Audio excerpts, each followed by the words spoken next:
By now, you might have heard of the burial of the late President Ferdinand Marcos. There has been a lot of protests regarding this issue. Some of you might wonder, who is this Ferdinand Marcos, and how did he become this dictator that people hate? Ferdinand Emmanuel Adrian Marcos was born on September 11, 1917 in Ilocos Norte to Mariano Marcos and Josefa Adrian.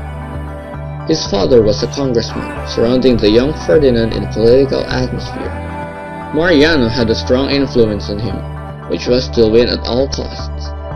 On September 30, 1935, Julio Nalundasan was at home celebrating his congressional election victory over Mariano Marcos. He was then shot dead with a .22 caliber bullet fired by the 18-year-old Ferdinand Marcos. 3 years later, Ferdinand was arrested for the murder. A year later, after graduating from law school, he was found guilty of the crime. While in jail, Marcos spent 6 months writing his own appeal for a new trial. The Supreme Court finally took up Marcos' appeal in 1940. The jury dismissed the case. Marcos was a free man. The following day, he returned to the Supreme Court to take his oath as a lawyer. Years later in his political life, he met and eventually married Imelda Romualdez, who became his first lady when he assumed presidency. He had an unprecedented number of infrastructure projects in his first term.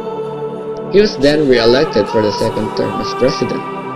This time, he faced a growing number of student protests and a crumbling economy. On September 21, 1972, he declared martial law and later changed the constitution. Numerous human rights violations were reported from this time period. Martial law was then lifted in 1981, although he retained most of his power. The economy was still taking a nosedive. The Marcos regime started to collapse following the assassination of Marcos' political rival Ninoy Aquino at the Manila International Airport. Marcos called for a snap election against Cory Aquino, Ninoy's widow.